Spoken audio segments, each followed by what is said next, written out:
Hi friends, first of all ரொம்ப நன்றி நம்ம சேனலை சப்போர்ட் பண்ணுற ஒவ்வொரு நண்பர்களுக்கும். இன்றைக்கி ஒரு ஸ்பெஷலான வீடியோ எதை பற்றி அப்படின்னு பார்த்தீங்கன்னா, இப்போ கரண்ட்டாக வந்து மார்க்கெட்டில் ஐவி கொஞ்சம் கிராஷ் ஆகிருக்கு. கிட்டத்தட்ட வந்து பார்த்திங்கன்னா ஒரு 50% வரைக்கும் ஐவி வந்து கிராஷ் ஆகிருக்கு. ஒரு 35% வந்து பார்த்திங்கன்னா இந்தியா விக்ஸ்ன்னு சொல்லப்படுற வால்டிலிட்டி வந்து குறைஞ்சிருக்கு. இதுக்கான காரணம் மிடில் ஈஸ்ட்டில் இப்போ கொஞ்சம் சீஸ்ஃபயர் அப்டேட் வந்திருக்கு. கொஞ்சம் ஷிப்ஸ் வந்து பார்த்திங்கன்னா அந்த ஸ்ட்ரைட் ஆஃப் ஹார்மஸை கடந்து போகுது.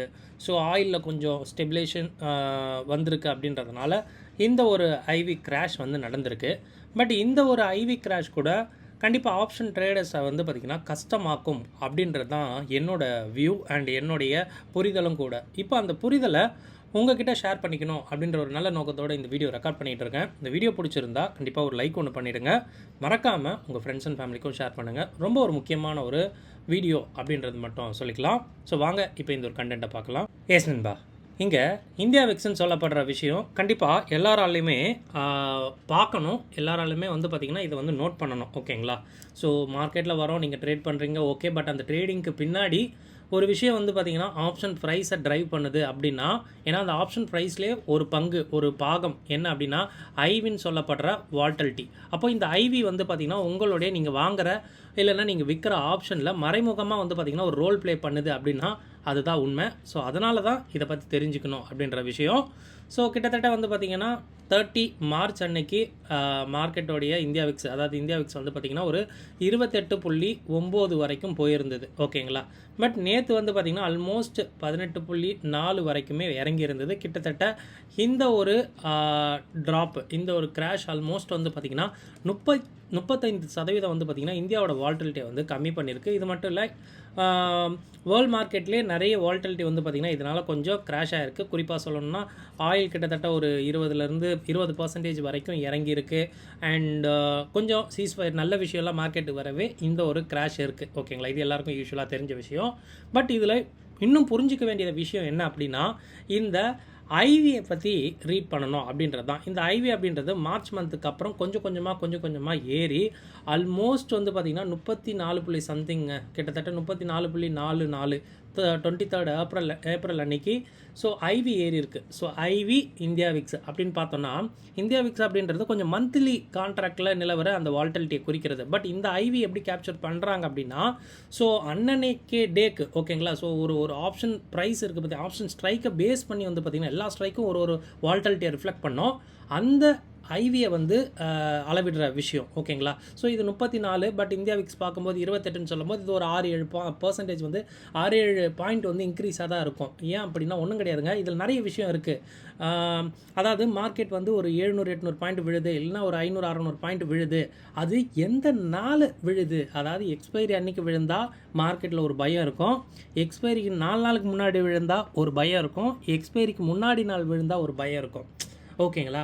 அதாவது இந்த பயம் கம்ப்ளீட்டாக வந்து பார்த்திங்கன்னா எந்த நாளைக்கு விழுது அப்படின்றது என்னோட புரிதல். ஓகேங்களா? ஏன்னா எக்ஸ்பைரிக்கு டே இருந்து மார்க்கெட் வேகமாக ரியாக்ட் ஆச்சுன்னா கண்டிப்பாக அந்த செல்லராக இருக்கட்டும் ஓஏயை கழிச்சிட்டு அவன் புதிய பொசிஷன் மாற்றியே ஆகணும். புரியுதுங்களா? இதே வந்து பார்த்திங்கன்னா எக்ஸ்பைரி அன்றைக்கி விழுது அப்படின்னா அவன் எப்படியாவது வந்து பார்த்திங்கன்னா மேனேஜ் பண்ணி அவன் பொசிஷனை வந்து காப்பாற்றிக்க முடியும். அதனால தான் ஸோ ஐவி ஸ்பைக்லாம் எப்போ நடக்கும் அப்படின்னா ஒரு ஒரு ஒரு அன்சர்டனேட், அதாவது பார்த்திங்கன்னா நினச்சே பார்க்க முடியாது. ஓகேங்களா? அதாவது ஒரு செல்லர் இருக்கான், பயங்கரமாக புட்டை செல் பண்ணிட்டான், பட் ஏதோ குண்டு போட்டாங்க, நியூஸ் வந்து பார்த்திங்கன்னா பேடாக இருக்குது, மார்க்கெட் இறங்கி தான் ஆகணும் அப்படின்னா கண்டிப்பாக இறங்கி தான் ஆகணும். அப்போ அவங்க பொசிஷனை கலைக்கிறாங்க அப்படின்னாலே ஐவி மாறும். பிகாஸ் அவங்க வந்து பார்த்திங்கன்னா அவங்க பொசிஷனை திருப்புறாங்க அப்படின்னாலே ஐவி வந்து வேகமாக ஏறும். இதுதான் விஷயம். ஓகேங்களா? ஸோ இங்கே யூஸ்வலாக இதுக்கு முன்னாடி நாள்லாம் பார்த்திங்கன்னா நமக்கு ஐவிக்கு சில நேரங்களில் 8, 9 கூட இருந்திருக்கு, 10 இது மாதிரி தான் இருந்திருக்கு. அப்போது ஐவி ரொம்ப ரொம்ப ரொம்ப ரொம்ப கம்மி, மார்க்கெட் ரொம்ப ஸ்டேபிளாக இருந்தது. பட் இப்போ வந்து பார்த்திங்கன்னா நியூஸ் அப்படி இல்லை, வேறு மாதிரி இருக்குது அப்படின்றதுனால நமக்கு வந்து பார்த்திங்கன்னா ஐவியோட ஸ்பைக்ஸ் வந்து பார்த்திங்கன்னா அதிகமாக இருக்குது டே பை டே. ஓகேங்களா? ஒரு நாள் ஏறுது, ஒரு நாள் இறங்குது, மார்க்கெட் அதுக்கேற்ற மாதிரி இருக்குது. ஓகேங்களா? ஸோ அதுதான் இதோட புரிதல். எஸ், இங்கே இந்த இந்தியா விக்ஸ் வந்து பார்த்திங்கன்னா கிட்டத்தட்ட 28.8 சம்திங் என்னமோ ஹை போயிருந்தது. நேற்று இதோட ஆல்மோஸ்ட் வந்து பார்த்திங்கன்னா 18.4, பட் க்ளோசிங் வந்து பார்த்திங்கன்னா நியர்லி ஒரு 19 கிட்ட முடிஞ்சிருக்கு. இதை நம்ம கணக்கெடுத்தோம் அப்படின்னா ஒரு 34லேருந்து 35% வந்து பார்த்திங்கன்னா கரெக்டாக இருக்குது இது வரைக்கும். ஓகேங்களா? அப்போ இது என்ன பண்ணும் நேரடியாக அப்படின்னா, நீங்கள் ட்ரேட் பண்ணுற அந்த ஆப்ஷன் ப்ரீமியத்தை வந்து கரைச்சி விட்ருக்கோம். ஓகேங்களா, நேற்று ஸ்ட்ராடல்லாம் எடுத்து பார்த்தோன்னா 250 ரூபா கூட பெறலை, இதுதான் உண்மை. ஆனால் இதுவே வந்து பார்த்திங்கன்னா லாஸ்ட் ஒரு வாரத்துக்கு முன்னாடி நீங்கள் நிஃப்டியோடைய ஹையஸ்ட் ஸ்ட்ராடல், அதாவது நான் இது வந்து எப்படி எடுத்திருக்கேன்னா எக்ஸ்பைரிக்கு முன்னாடி நாள் எடுத்துருக்கிறேன். ஓகேங்களா, அப்போ வந்து ஒரு 450 ரூபாலேருந்து 500 ரூபா வரைக்குமே இன்ட்ராடே ஸ்ட்ராடல் இருந்தது. பட் நேற்று நிஃப்டியோட ஸ்ட்ராடல் கிட்டத்தட்ட 250 ரூபா கூட பெறலை, இதுதான் உண்மை. ஸோ இப்படி இருக்கும்போது இதோடைய டிஃப்ரென்ஸ் வந்து பார்த்திங்கன்னா 40% வந்து பார்த்திங்கன்னா ப்ரீமியம் டிஃப்ரென்ஸ் இருக்குது. ப்ரீமியமில் டிகே ஆகிருக்கு. ஸோ இது ப்ரீமியம் டிகே ஆகிருக்குன்னா நல்லது தானே நண்பா அப்படின்னு கேட்டிங்கன்னா, இது வந்து பார்த்திங்கன்னா ஒரு விதத்தில் நல்லது.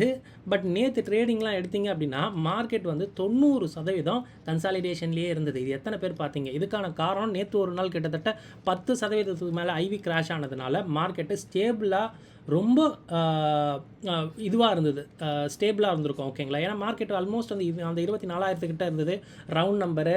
ஸோ ஆல்மோஸ்ட் ஒரு 200 பாயிண்ட்டுக்கு மேலே ஏறிடுச்சு. யூஎஸ் ஃபியூச்சர்ஸ் வேறு ஸ்டேபிளாக இருக்குது அப்படின்னும் போது மார்க்கெட்டை வந்து பார்த்திங்கன்னா அங்கேயே நிறுத்த வைக்கிறாங்க. ஓகேங்களா, ஸோ பல்வேறு காரணங்களாக இருக்கலாம். பெரிய அளவு வந்து கால் சைடில் பொசிஷன் எடுக்காமல் இன்ட்ராடேயில் புட்டை மட்டும் செல் பண்ணி, ஏன்னா வந்து பார்த்திங்கன்னா நிறைய பேர் வந்து பார்த்திங்கன்னா இதை கூட நினச்சிருக்கலாம். நேற்று வந்து பார்த்திங்கன்னா ஒரு டாக் ஒன்று நடந்துக்கிட்டு இருந்தது. ஸோ இந்த மாதிரி லெபனான் அட்டாக் பண்ணும்போது ஆயில் ப்ரைஸ்லேயும் நல்ல ஒரு ஃப்ளக்சுவேஷன்ஸும் இருந்தது இன்ட்ராடேயில், இதையும் நம்ம சொல்லணும். ஸோ அப்போது புட் சைடில் கொஞ்சம் டிமாண்ட் வரும்னு சொல்லிட்டு அவன் புட்டை நல்லா செல் பண்ணியிருந்தாங்க. பட் நம்ம ரீட்டைலாக இருக்கோம், இல்லைனா நிறைய பேர் வந்து பார்த்திங்கன்னா புட்டை வாங்கியிருக்கலாம். பட் எண்ட் ஆஃப் இஓடியில் புட்டெல்லாம் கரைச்சி விட்டாங்க, இதுதான் உண்மை.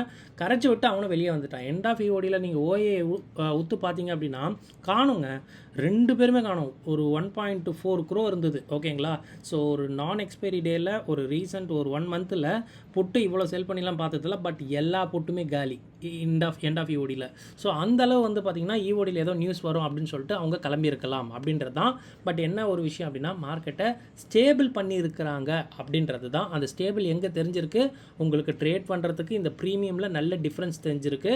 ஸோ இந்த டிஃப்ரென்ஸ் வந்து பார்த்திங்கன்னா உங்களுக்கு இந்த ப்ரீமியம் ட்ரேட் பண்ணும்போதே தெரிஞ்சிருக்கும். ஸோ ஒன்றும் இல்லை, ஹையர் ப்ரீமியமாக இருந்தால் நல்லா ஜிக்ஸாக்காக மூவ் இருக்கும். ஸோ லோவர் ப்ரீமியமாக இருந்தால் மூவே இல்லாமல் நேற்று எப்படி இருந்ததோ போரிங்காக அப்படி தான் மார்க்கெட் இருக்கும். ஓகேங்களா, ஸோ இங்கே ஒரு ஜஸ்ட் ஒரு இஃப் அனாலிசிஸ் அப்படின்ற ஒரே ஒரு விஷயம் மட்டும் இங்கே நம்ம பார்க்கலாம். எனக்கு தெரிஞ்சு இது என்னோட வியூ, கண்டிப்பாக வந்து பார்த்திங்கன்னா தவறுதலாக கூட இருக்க வாய்ப்பு இருக்குது. பட் எனக்கு ஒரு 60-70% அகைன் மார்க்கெட்டில் வால்டிலிட்டி இன்க்ரீஸ் ஆகலாம். அதாவது 60-70%னா இப்போ 19 இருக்கிற இந்தியா விக்ஸ் அகைன் 25 போக கூட வாய்ப்பு இருக்குது. இஃப் இன்கேஸ் இந்த ஒரு சீஸ்பயரில் பர்மனன்ட் சீஸ்பயரில் எந்த ஒரு விஷயமும் கை கூடலை அப்படின்னா கண்டிப்பாக மார்க்கெட் வந்து பார்த்திங்கன்னா இந்த ஒரு ஐவே வந்து வேகமாக தூக்கிடும். ஓகேங்களா, வால்டிலிட்டி ஸ்பைக் பண்ணிடும். அப்படி ஸ்பைக் பண்ணும்போது என்ன நடக்கும் அப்படின்னு நீங்கள் பார்த்தீங்க அப்படின்னா ஒரு 20%, ஒன்றும் கிடையாதுங்க. அதை நான் ஒரு 24 25 இந்தியா விக்ஸ் வருது அப்படின்னா ஒரு 20-30% ப்ரீமியம் ஹைக் வரும். அகெயின் வந்து பார்த்திங்கன்னா ப்ரீமியம் வந்து கடகடன் ஏறும். ஸோ இப்படி ஏறும்போது பெரிய அளவு கேப் டவுன்ஸும் ஜிக்ஸாக் மூவும் கண்டிப்பாக மார்க்கெட்டில் பெரிய அளவு வந்து இருக்கும் அப்படின்றது தான். இதே வந்து பார்த்திங்கன்னா 20% இந்தியா விக்ஸ் இறங்கிடுச்சு. ஓகே, சீஸ்ஃபயர் பர்மனன்ட் சீஸ்ஃபயராகவே கருதுறாங்க. ஓகே, இனிமேல் பிரச்சனை இல்லை, ஆயில் ப்ரைஸ் கொஞ்சம் கம்மியாகுது அப்படின்னா இன்னும் வேகமாக வந்து பார்த்திங்கன்னா ப்ரீமியம் குறைஞ்சு ஸ்கியூ சைட் மார்க்கெட் போகும். அதாவது அப் சைடு வந்து மார்க்கெட் போகும். இது யூஸ்வலாக எப்பவும் நடக்கிறது. ஸோ ஏதோ ஒரு நியூஸ் அப்படின்னா வேகமாக வால்டிலிட்டி ஏறும். கிராஷ் ஆனதும் மார்க்கெட் வந்து பார்த்திங்கன்னா ஹையர் சைடில் போகும். வால்டிலிட்டி வந்து பார்த்திங்கன்னா நெகட்டிவ் சைடில் கம்மியாகிட்டே வரும். இது யூஸ்வலாக வந்து பார்த்திங்கன்னா ஸ்கியூவை ஃபாலோ பண்ணுற விஷயம். ஸோ இதுதான் ஒரு 20% அதிகமாச்சுன்னா அகெயின் வால்டிலிட்டி கூடும், ப்ரீமியம் எகிறோம். ஸோ அது அப்படியே ஆப்போசிட்டில் வால்டிலிட்டி கிராஷ் ஆகுது அப்படின்னா இன்னும் ப்ரீமியம் குறைஞ்சி மார்க்கெட் வந்து அப் சைடில் போகும். இங்கே நான் சொல்ல வந்த விஷயம் ஒன்று தான், ஒன்றும் இல்லை. இப்போ இருக்கிற ப்ரீமியம் கண்டிப்பாக இப்படி யோசிக்கிறவங்களுக்கு, இல்லை ப்ரோ மார்க்கெட் இன்னும் வால்டிலிட்டி அதிகமாகும் அப்படின்னு யோசிக்கிறவங்களுக்கு நீங்கள் வெயிட் பண்ணி பொசிஷன் எடுக்கிறது தான் நல்லது அப்படின்றது தான். ஏன் அப்படின்னா ஒன்றும் கிடையாதுங்க. ஒரு 30% வந்து பார்த்திங்கன்னா ப்ரீமியம் ஜம்ப் ஆகுதுன்னு வைங்களா, ஒரு உதாரணத்துக்கு. ஓகேங்களா, இதில் யாரெல்லாம் வின் பண்ணுறா, யாரெல்லாம் லூஸ் பண்ணுறா அப்படின்ற ஒரு விஷயம் எடுத்துக்கிட்டிங்க அப்படின்னா இங்கே நான் பையரும் எடுத்துக்கிறேன், இங்கே நான் செல்லரையும் எடுத்துக்கிறேன். இந்த ஒரு வால்டிலிட்டி இப்போ இருக்கிற இந்தியா விக்ஸ் 19ன்னு இருக்கும்போது செல் பண்ணியிருக்கிற பை பண்ணியிருக்கிறவங்களுக்கு சடனாக வந்து பார்த்திங்கன்னா ப்ரீமியம் 30% ஏறுது, இல்லை இந்தியா விக்ஸ் வேகமாக ஏறும்போது என்ன நடக்கும் அப்படின்னா பையர், நீங்கள் ஒரு பையராக இருக்கீங்க. ஸோ இந்தியா விக்ஸ் ஏறுதுன்னா மார்க்கெட் கீழே இறங்குதுன்னு அர்த்தம். நீங்கள் கரெக்டாக போட்டு பை பண்ணி வச்சுருந்தீங்கன்னா, டைரக்ஷனல் பர்ச்சேஸ் இருந்தால், டைரக்ஷனலாக நீங்கள் பை பண்ணியிருந்தால் மட்டும் நீங்கள் காசு பார்க்கலாம். இல்லை ஒரு செல்லராக ஆப்வியஸாக இந்தியா விக்ஸ் ஏறுது அப்படின்னாலே ஈவன் மார்க்கெட்டு எந்த சைடு போகலனாலும் செல்லருக்கு அடி உண்டு, செம்ம அடி உண்டு.